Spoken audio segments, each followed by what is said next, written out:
السلام علیکم ورحمۃ اللہ وبرکاتہ۔ کیسے ہیں دوستو؟ امید ہے کہ بہت اچھے ہوں گے۔ آج کا مضمون بہت اہم ہے۔ آج کا ٹاپک ہے کمیونیکیشن اسکلز، یعنی بات چیت کرنے کی کلا، بات چیت کرنے کا اہم طریقہ۔ دوستو، بات چیت کرنے کا جو طریقہ ہے جسے کمیونیکیشن اسکل کہتے ہیں، یہ ہماری زندگی کے لیے انتہائی اہم ہے، انتہائی ضروری ہے۔ یہ وہ اسکل ہے جو انسان اس اسکل کو سیکھ جاتا ہے، اس میں ماہر ہو جاتا ہے، تو وہ زندگی کے اکثر میدانوں میں کامرانی کی منزلیں پا سکتا ہے۔ اکثر لوگ غلطی کیا کرتے ہیں؟ دیکھیے، پہلے میں یہ بتا دوں کہ کمیونیکیشن اسکلز یا بات چیت کرنے کی کلا یا طریقے کے بارے میں بہت ساری باتیں میٹر کرتی ہیں، بہت ساری باتیں بتائی جا سکتی ہیں، جو وقفے سے میں آپ کو بتاتا رہوں گا۔ ایک ہی ویڈیو میں ساری باتیں بتانا نہ ہی مطلوب ہے، نہ مقصود، اور نہ ہی ممکن ہے، کیونکہ ویڈیو چھوٹی بنائی جاتی ہے۔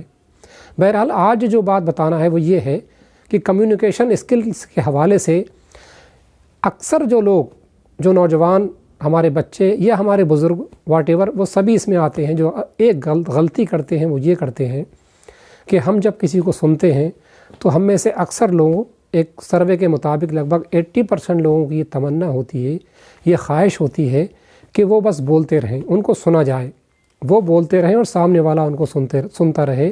یعنی ان کو یہ کہیں نہ کہیں لگتا ہے، کہیں نہ کہیں ان کا یہ مائنڈ سیٹ ہوتا ہے، ان کے ذہن کے اندر کہیں نہ کہیں یہ بات بیٹھی ہوتی ہے کہ ہم جب بولیں گے، زیادہ بولیں گے، تو شاید ہم زیادہ سامنے والے کو امپریس کر سکتے ہیں، اپنی بات سے متاثر کر سکتے ہیں۔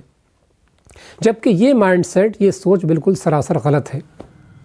کمیونیکیشن اسکلز کا ایک سب سے بہتر طریقہ یہ ہے کہ آپ سامنے والے کو سننا سیکھ جائیں۔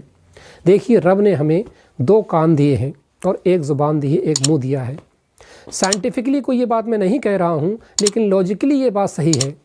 2 کان یعنی سننا زیادہ ہے آپ کو، کان سننے کے لیے ہوتے ہیں، اور 1 زبان، 1 منہ یعنی بولنا اس سے آدھا ہے آپ کو۔ لاجیکلی یہ بات صحیح ہے، یعنی سننا زیادہ چاہیے اور بولنا کم چاہیے اس کے مقابلے میں۔ میں آپ سے یہ نہیں کہہ رہا کہ آپ بالکل گونگے بن جاؤ، بالکل نہ بولو، بوقت ضرورت بولنا بھی ضروری ہوتا ہے، لیکن ہمیں سننا زیادہ چاہیے سامنے والے کو، اس سے بڑے فائدے ہوتے ہیں۔ کمیونیکیشن اسکلز کا ایک اہم طریقہ ہے کہ سامنے والے کو بغور سننا، اس میں ریئل میں صحیح معنی میں دلچسپی لینا۔ ایک بات اور، ہم سامنے والے کو صرف جواب دینے کی نیت سے، جواب دینے کی پرپس سے نہ سنیں کہ جو کہہ رہا ہے وہ سامنے والا، ہم اس کو جواب دینے کے لیے سنیں، اور من ہی من میں اس کو دھیان سے تو نہ سنیں اور من ہی من میں اس کا جواب تیار کریں۔ ایسا نہیں ہونا چاہیے، بلکہ ہمیں کرنا تو یہ چاہیے کہ ہم سامنے والے کو بغور سنیں، ریئل میں دلچسپی لے کر سنیں، تو سامنے والوں کو احساس ہو جائے گا کہ یہ بندہ ہمیں واقعی میں ہمیں دلچسپی لے رہا ہے اور ہماری باتوں کو بغور سن رہا ہے۔ پہلا فائدہ، وہ اس سے جڑے گا۔ دوسرا فائدہ یہ ہے کہ آپ جب سامنے والوں کو بغور سنیں گے اور ریئل میں صحیح معنوں میں دلچسپی لیں گے اس میں، تو آپ کو سامنے والے کو سمجھنے میں مدد ملے گی، اور جب آپ سامنے والے کو صحیح معنی میں سمجھیں گے، اس کے موٹیو کو، اس کے نظریے کو سمجھیں گے، تو آپ جواب بھی بہتر طریقے سے دے سکتے ہیں۔ لیکن ہم اس کا الٹا کرتے ہیں، اکثر لوگ وہ جواب دینے کے لیے سنتے ہیں اور اپنی باری کا انتظار کرتے رہتے ہیں کہ کب مجھے بولنے کا موقع ملے۔ یاد رکھیں، جب سامنے والے کو آپ صحیح طریقے سے سنیں گے، دلچسپی لیں گے اس میں، اس کو سمجھیں گے، اور سمجھنے کا واحد اکیلا طریقہ یہ ہے کہ آپ سامنے والے کو بغور دلچسپی سے سنیں، تبھی ہم سامنے والے کے موٹیو کو، اس کے نظریے کو، اس کے خیالات کو، وہ کیا چیز ہے، وہ کیا چاہتا ہے، اس کو صحیح معنی میں سمجھ سکتے ہیں۔ اور جب ہم سمجھیں گے سامنے والے کو، تو ہم صحیح طریقے سے اس کا جواب بھی دے سکتے ہیں، اور آپس میں ہماری بانڈنگ اور تعلقات بھی بہتر، اچھے ہوں گے۔ تو یہ کمیونیکیشن اسکل سے بات چیت کرنے کا ایک اہم طریقہ تھا۔ امید ہے کہ آپ کے سمجھ میں آ گیا ہوگا۔ بس افسوس اور المیہ یہ ہے کہ ہم میں سے اکثر لوگ صرف بولتے رہتے ہیں، انہیں ایسا لگتا ہے کہ ہمیں بس بولنے دیا جائے، اور جب سامنے والا بولتا ہے تو ہم اس کی بات بیچ میں ہی کاٹ دیتے ہیں، اس کو بغور محبت کے ساتھ دلچسپی سے سنتے ہی نہیں۔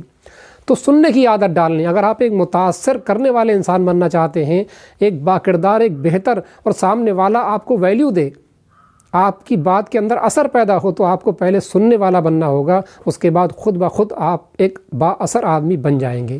اکثر یہ چیز دیکھنے میں آتی ہے، استاد شاگرد کے درمیان، دوستوں کے درمیان، میاں اور بیوی کے درمیان، اور آپس میں بھی کئی جگہ کے لوگ یہ شکایت کرتے ہیں کہ ان کو سمجھا نہیں جاتا، ان کو ٹھیک سے سنا نہیں جاتا۔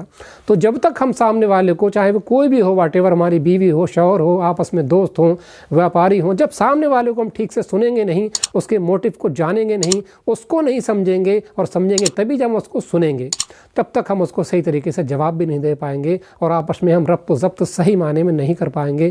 اس کے دل تک پہنچنے کا یہی طریقہ ہے کہ ہم سامنے والے کو صحیح معنوں میں دلچسپی سے سننا شروع کر دیں۔